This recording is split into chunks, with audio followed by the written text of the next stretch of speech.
Jail में रोज रात को मुजरिम औरतों को देसी घी क्यों दिया जाता? राज जानकर आपके भी रोंगटे खड़े हो जाएंगे। मेरा नाम कविता है। मैं मुंबई जेल की एक महिला जेलर हूँ। आखिर वहाँ रोज रात को मुजरिम औरतों को अंधेरे कमरे में देसी घी क्यों दिया जाता है? ये एक परेशान करने वाला सवाल है। इस राज को जानकर आपके भी रोंगटे खड़े हो जाएंगे। मुंबई जेल का एक खौफनाक वाकया। ये रात एक डरावनी रात थी जब हमारे घर में अचानक से दरवाजे पर दस्तक हुई।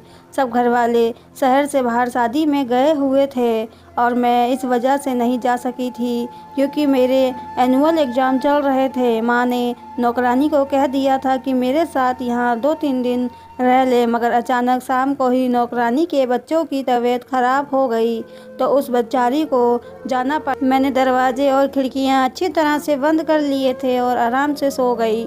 जब अचानक दरवाजे पर दस्तक हुई, मेरी नींद खुल गई और मैं घबरा कर उठी और मैंने सोचा कि इतनी रात को कौन आएगा। मैं पहले तो डर गई कि रात के इस वक्त कौन आया है। बाहर से किसी की आवाज़ आई, प्लीज़ दरवाज़ा खोलिए, मुझे मदद की बहुत ज़रूरत है, मैं ज़ख्मी हूँ, प्लीज़ दरवाज़ा खोलिए। इन दिनों वैसे भी शहर के हालात बहुत ख़राब चल रहे थे।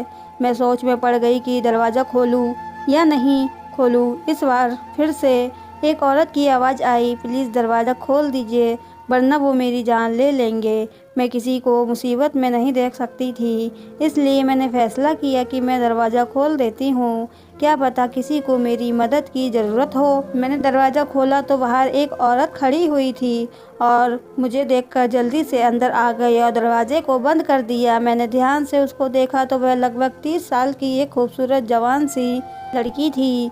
वह उस वक्त उजड़े हुए हालातों में बेचारी बहुत ही परेशान लग रही थी। उसकी हालत बहुत गंभीर थी। उसकी गंभीरता उसकी खूबसूरती को छुपा रही थी। माथे पर खून लगा हुआ था। वह बहुत बुरी तरह से जख्मी हो गई थी। अभी मैं उसको देख ही रही थी कि अचानक से पुलिस के सायरन बजने लगे। मैंने चौंक कर उसको देखा। मुझे कुछ गलत होने का एहसास हुआ, जैसे मैंने कुछ गलत कर दिया हो। वो कहने लगी, मुझे कहीं छुपा दो, पुलिस मेरे पीछे है, प्लीज़ मेरी मदद करो।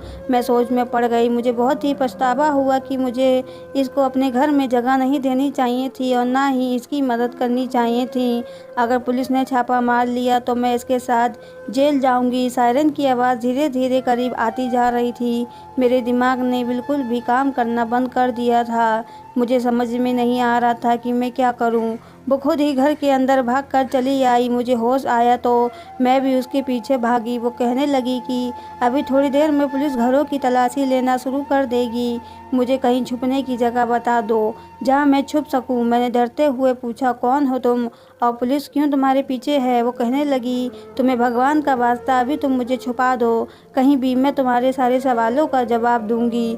मैं कसम खाकर कहती हूँ कि मैं तुम्हें कोई नुकसान पहुँचाने के इरादे से नहीं आई हूँ और ना ही पहुँचाऊँगी, मेरा भरोसा करो। उसी वक्त बाहर से स्पीकर के जरिए ऐलान हुआ, एक खतरनाक महिला कैदी जेल से फरार हो गई है।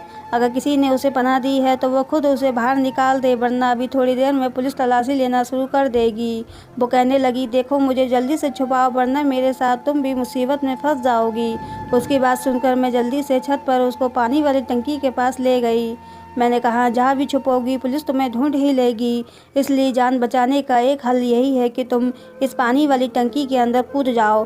पानी ठंडा हो रहा था, लेकिन मेरी राय पर उस औरत ने मुझे यूँ देखा जैसे मेरा दिमाग खराब हो गया हो। इतने ठंडे पानी में मैं उसे कूदने की राय दे रही थी।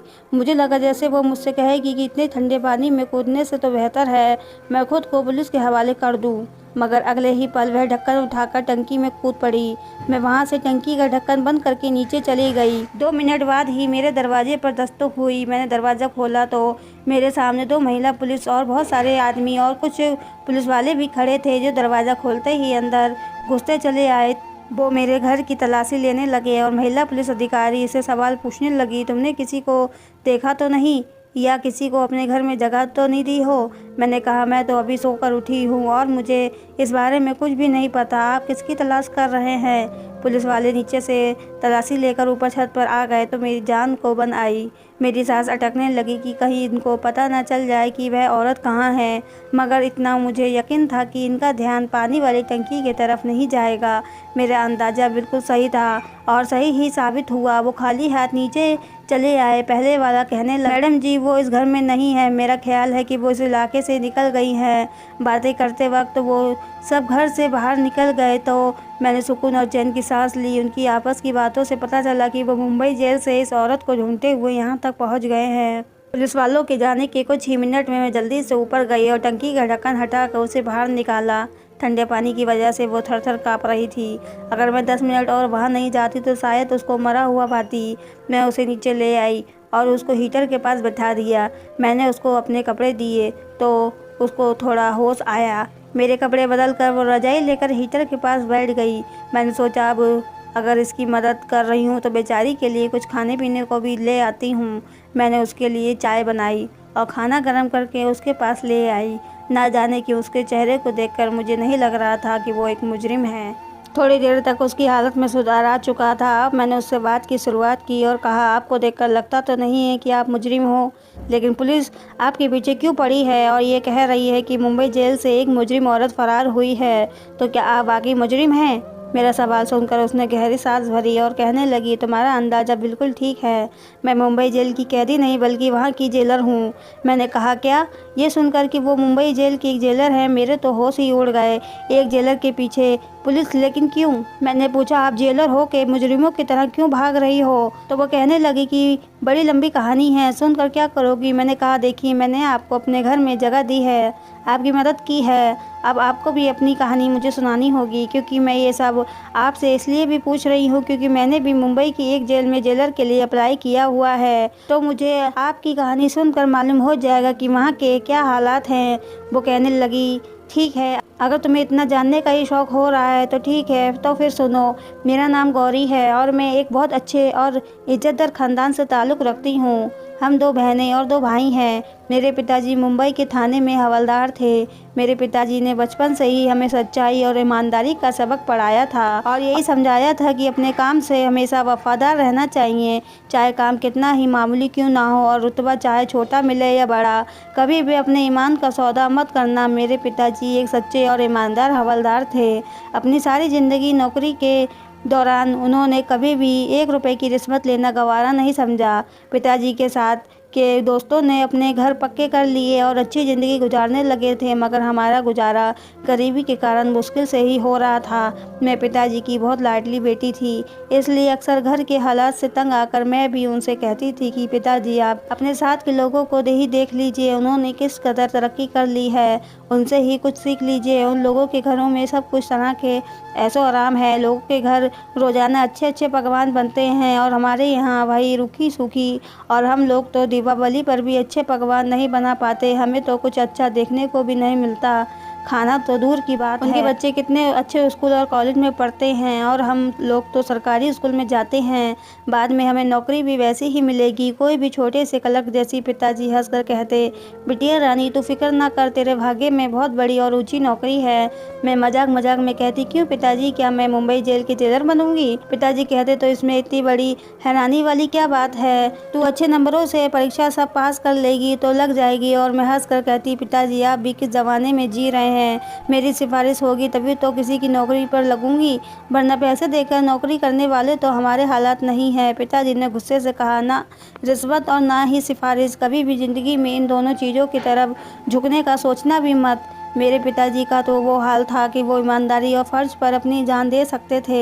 मेरी बहन स्कूल में पढ़ने लग गई थी और बड़ा भाई पिताजी के रिटायर होने के बाद उनकी जगह लग गया था। मैंने अपना एक मकसद बना लिया था कि मुंबई में मुझे भी जेल का जेलर बनना है और इसके लिए मैं भी जी जान से टेस्ट की तैयारी करने लगी और टेस्ट भी दे दिया। मुझे उम्मीद थी कि मेरी नीयत अच्छी है तो मेरी विनती भी सुनी जाएगी और ऐसा ही हुआ। मैं मुंबई की जेलर सिलेक्ट हो गई। वो दिन मेरी ज़िंदगी का सबसे हसीन दिन था। मेरे सारे ख्वाब पूरे हो गए थे, मैं बहुत खुश थी।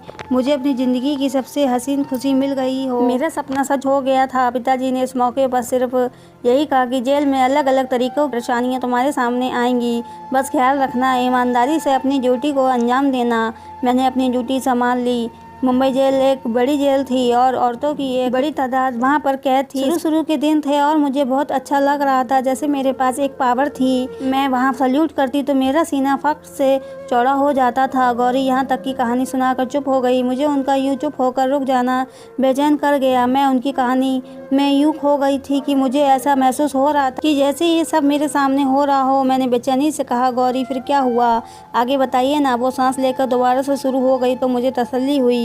वहाँ औरतों को उनके जुर्म के मुताबिक कैद किया जाता था। रोज़ सवेरे 6 बजे जेल के दरवाजे खोल दिए जाते थे। उसके बाद औरतें नाश्ता करती और उसके बाद उनसे काम करना शुरू करवा दिया जाता था। कुछ औरतें चक्की पीसती थी, कुछ सिलाई करती थी और जो नौजवान लड़कियां थीं उनको पढ़ाया लिखाया जाता था ताकि वह वहां से निकलने के बाद कुछ बनकर निकले। शाम को सूरज डूबता और जब रात होने को आती उनको खाना दिया जाता था और उनको वापस जेल में भेज दिया जाता था। शुरू के दिनों में इतना अंदाज़ा नहीं हुआ कि यहाँ किस किस के ग्रुप बने हुए हैं, मगर धीरे धीरे मुझे पता लग गया कि किस औरत ने किसके साथ और क्यों दोस्ती कर रखी है। जैसे फिल्मों में दिखाया जाता है, एक जेल उससे कहीं बढ़कर खौफनाक होती है। औरतें जो बहुत खतरनाक जुर्म के नतीजे में पकड़ी गई थीं उनको अलग अलग सेल में रखा जाता था। मुझे अपना काम करने में ज़्यादा दिलचस्पी नहीं होती थी। लगता था जैसे इन लोगों को तो पहले से ही काम करने की आदत नहीं थी, मगर मैं तो रोज़ाना पिताजी से ईमानदारी का पाठ पढ़कर आती थी, इसलिए न सिर्फ खुद काम करती बल्कि अपने साथ के लोगों को खूब दौड़ाया करती थी। मैं अपनी नरमदिली की वजह से औरतों में मशहूर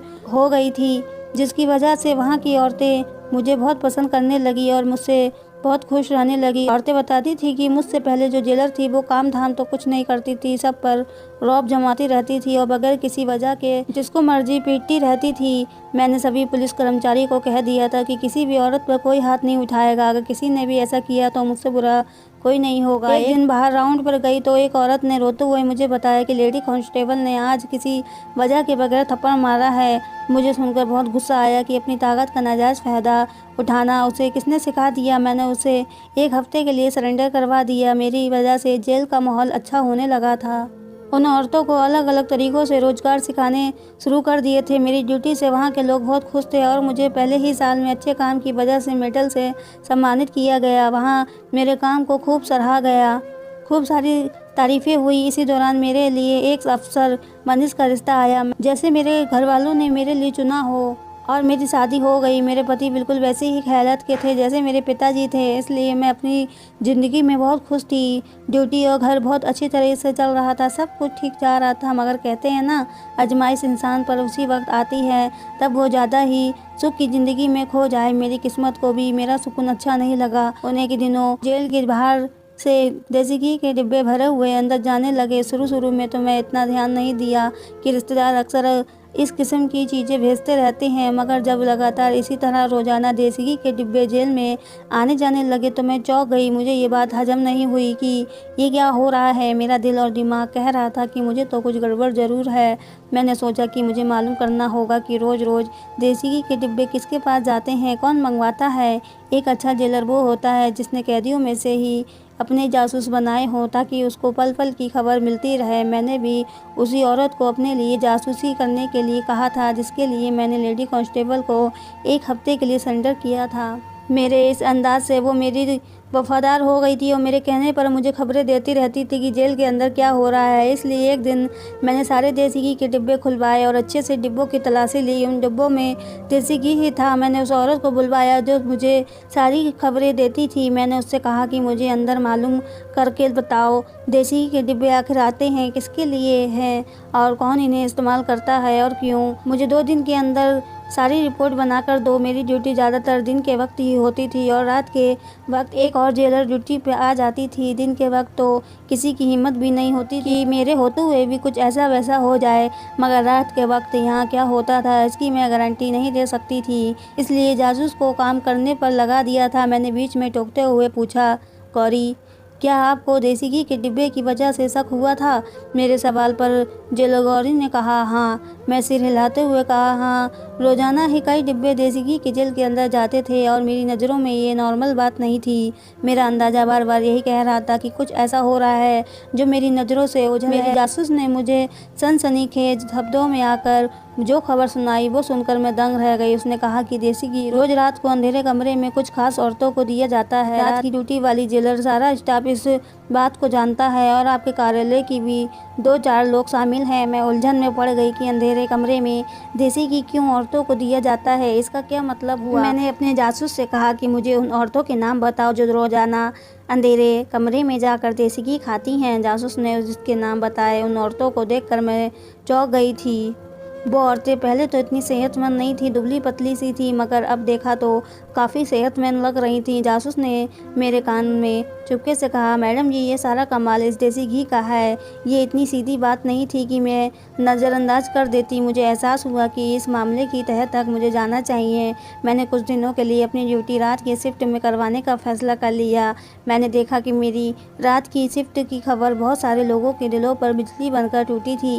मैंने दिन के समय घर में अपनी नींद पूरी कर ली ताकि वहाँ रात को जाग सकूं। रात के 9 बजते ही मैंने देखा लेडी कांस्टेबल चोरी चोरी कहीं जा रही थी। मैंने सोचा कि इसके पीछे जाकर देखती हूँ और मैं धीरे धीरे इसका पीछा करने लगी कि वो कहाँ जाती है। मैंने जो देखा उसने मुझे चौकन्ना कर दिया, क्योंकि एक अंधेरे कमरे में वो कैदी मुजरिम औरतों को देसी घी दे रही थी। पहली चौंका देने वाली बात तो ये थी कि रात के इस वक्त देसी घी खाने की क्या ज़रूरत थी, और ज़बरदस्त बात यह थी कि जेल के आखिरी वाले अंधेरे कमरे में जाने क्या तुक बनती है। मैंने 2-3 दिन यही रूटीन देखा, लेकिन इसके अलावा कोई और ज़बरदस्त बात मेरे गिरफ्त में न आ सकी। मैं कुछ भी पूछ कर इनको शक करने का मौका नहीं दे सकती थी, इसलिए मैं चुपचाप सब कुछ देख रही थी कि कभी तो मौका आएगा कि कोई और सबूत मिलेंगे। और सबूत आखिर एक दिन मिल ही गया। उस दिन रात के 11 बजे थे। मैंने अपना सिर मेज पर टिकाया और जानबूझकर आंखें बंद कर ली ताकि कोई देखे तो मुझे यही समझे कि मैं सो रही हूँ। थोड़ी ही देर गुजरी थी कि मेरे ऑफिस में कोई आया। आहट से मैंने पहचान लिया कि वो लेडी कांस्टेबल है। वो मुझे सोता देखकर बाहर चली गई। वो किसी से कहने लगी, लगता है जो नींद की दवा मैडम को दी है उसने असर दिखा दिया। मैडम जी सो रही हैं, बस कुछ ही घंटे बाकी हैं, इसलिए उन औरतों को जाकर कहो जल्दी जल्दी अपना काम करे। कुछ ही देर में वो दोनों वहाँ से चली गईं। मैंने हैरत से सोचा कि आखिरकार ये सब क्या हो रहा है। जेल में जिसकी खबर मुझे नहीं थी और मेरी नाक के नीचे सब कुछ हो रहा है। उनकी बातों से अंदाज़ा हुआ कि जो भी वो कर रही हैं इस अंधेरे कमरे में हो रहा है। तभी मैंने उठने की कोशिश की ताकि मैं जाकर देख सकूं ऐसा क्या हो रहा है वहाँ पर। उठते ही मेरा सर चकराने लगा, मुझे चक्कर आ रहे थे। लगता था कि मेरी चाय में जो नींद की गोलियाँ मिलाई थी उसने अब असर करना शुरू कर दिया था। मैं वहीं पर सो गई और सुबह तक मुझे कुछ खबर नहीं हुई कि मैं कहाँ पर हूँ। सुबह उठी तो सर भारी हो रहा था, इसलिए घर चली गई। घर जाने से पहले इन औरतों के सेल की तरफ आई ताकि कोई बात इनके बारे में पता कर सकूं, मगर यहाँ पर सब कुछ ठीक लगा तो मैं वापस घर आ गई। घर आकर मैं सोचती रही कि इस कांस्टेबल के साथ दूसरा शख्स कौन था जिससे वो बात कर रही थी। इसके बाद मैं रात को दोबारा ड्यूटी पर गई। मैंने फैसला कर लिया था कि मुझे क्या करना है। मुझे कल की तरह चाय पेश की जाएगी, मगर आज मैंने वो पी नहीं। पास के ही वॉश बेसिन में बहा दी और खाली कप रख कर आंखें बंद कर ली। थोड़ी देर बाद वो कप लेने आई तो मुझे सोता हुआ देखकर तसल्ली अंदाज में बाहर चली गई। थोड़ी देर बाद मैं बाहर निकल आई। रात के 11 बज रहे थे। जेल में एक तरफ की लाइट बंद थी, हर तरफ अंधेरा ही अंधेरा था।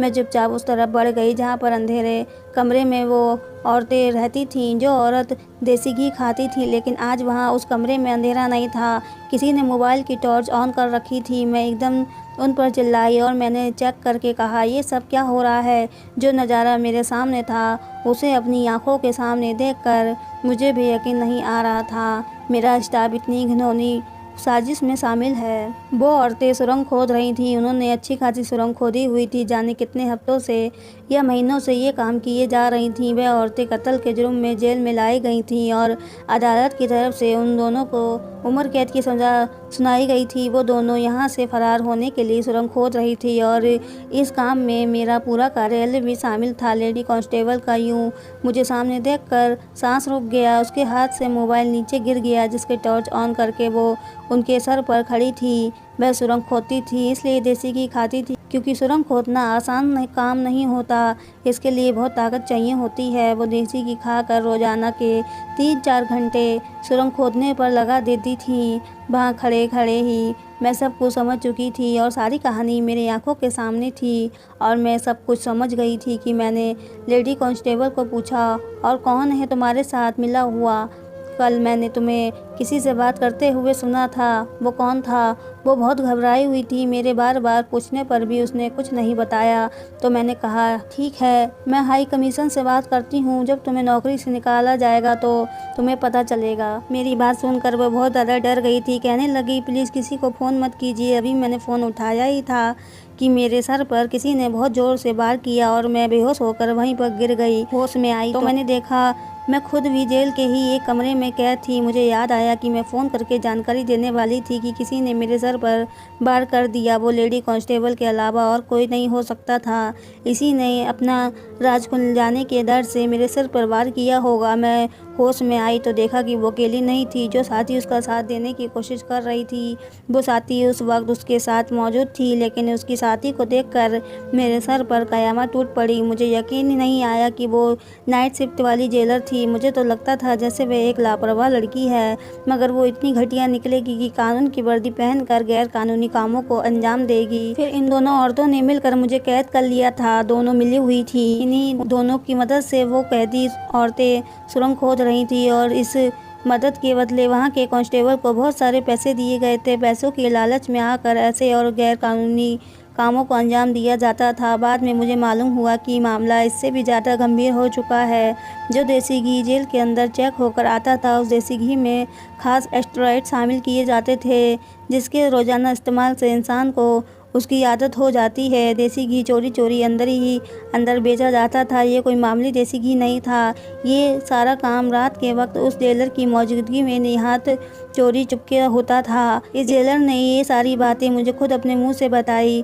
उसने अपने सारे जुर्म मेरे सामने कबूल किए, लेकिन वह नहीं जानती थी कि इससे मुझे मेरे ही जिस दफ्तर में कैद किया है, वहाँ तो मैंने पहले से ही कैमरा लगा कर रखा हुआ था जो सारी बातें रिकॉर्ड कर रहा था। मुझे जब भी किसी से उसका जुर्म कबूल करवाना होता था तो मैं उसी कमरे में ले जाती थी और उसका बयान उसी कमरे में रिकॉर्ड हो जाता था, जो बाद में एक सबूत के तौर पर काम आता था। उसने मेरी तरफ से कोर्ट को ऑफिशियल तौर पर छुट्टी का खत पोस्ट कर दिया ताकि मेरा गायब होना पूरी तरह से किसी को खटके नहीं। इसके बाद उसने मेरी पहचान के अनुसार एक रिपोर्ट बनाकर कोर्ट को भेज दी, जिसमें मुझ पर संगीन आरोप लगाए गए थे। इसका इरादा मुझे रास्ते से हटाने का था। आज शाम जैसे ही वो मेरे लिए खाना लेकर कमरे में आई तो मैं उस पर काबू पाकर वहाँ से फरार हो गई और तब से वह मेरे पीछे लगी है ताकि मुझे पकड़ सके। ये थी मेरी सारी कहानी, जिसको सुनने के लिए तुम इतनी बेचैन थी। मैंने सारी कहानी सुनकर भी हिचकिचाते हुए से पूछा, लेकिन अब आप अपनी बेगुनाही कैसे साबित करेंगी? जेलर गौरी कहने लगी, मुझे बस किसी भी तरह वो खुफिया कैमरा अपने कब्जे में करना है। सारी बातचीत रिकॉर्ड है, मगर यही मैं सोच रही हूँ कि अब मेरा वहाँ जाना तो खतरे से खाली नहीं है। जब तक मैं अपनी बेगुनाही साबित नहीं कर लेती, तब तक मैं कहीं नहीं जा सकती। किसी भी तरह से मुझे उस कैमरे को हासिल करना होगा। मैंने कहा कि मैं आपकी मदद कर सकती हूँ। गौरी मुझे हैरान होकर देखने लगी। मैंने जेलर के लिए अप्लाई किया हुआ था। मेरा ख्याल है आपको नौकरी से भी निकाल दिया गया है, तभी तो दूसरी जेलर के लिए अखबार में विज्ञापन दिया गया था। मैंने अप्लाई कर रखा है और आपकी टेस्ट देने जाना है। अगर तो मेरा सिलेक्शन हो गया तो आपकी बेगुनाही मैं खुद साबित कर दूंगी। मैंने जेलर गौरी को कहा कि मेरे सब घर वाले ऋषि के शादी में गए हुए हैं, अब आप जब तक चाहें यहाँ पर रह सकती हैं। मगर अगले ही दिन उन्होंने अपने पति को फ़ोन किया और उसके साथ चली गई। मुझे ये सारी कहानी जानकर इस बेचारी के लिए बहुत दुख सा हुआ था। गौरी एक ईमानदार जेलर थी। मैंने अगले दिन पेपर दिया और विनती करने लगी कि मैं जेलर के तौर पर अपॉइंट हो जाऊं। मेरी मकसद गौरी की बेगुनाही साबित करना था और इस मकसद के लिए ज़रूरी था कि मैं मुंबई जेल के अंदर जाती, और ये सिर्फ जेलर की हैसियत से मुमकिन था, जो कि शायद मैं ही कर सकती थी। मेरी प्रार्थना रंग लाई, मुझे सिलेक्ट कर लिया गया। इंटरव्यू की सारी तैयारी मुझे गौरी ने करवाई थी, जिसकी वजह से मैं कामयाब हुई थी। मैंने वहां जाते ही पहले दिन देख लिया था कि वो कौन थी औरतें थी जो सुरंग खोदती थीं और देसी घी हजम करती थीं। उन औरतों को देखकर अंदाज़ा हुआ कि इनका काम भी अभी जारी था। मैंने चुप करके बड़े अधिकारियों को लेटर लिखकर ये बताया कि जेल में सुरंग खोदी जा रही है। इसकी जिम्मेदार रात की ड्यूटी वाली जेलर और लेडी कांस्टेबल हैं। इसके साथ ही मैंने वो कैमरा भी सबूत के तौर पर साथ में भिजवा दिया, जो मुझे ठीक उसी जगह मिला था जिसका मुझे गौरी ने बताया था। ठीक रात के 11 बजे जेल के सेल में छापा पड़ गया, जहां सुरंग खोदी जा रही थी, और उन औरतों को सुरंग खोदते हुए रंगे हाथों पकड़ा गया।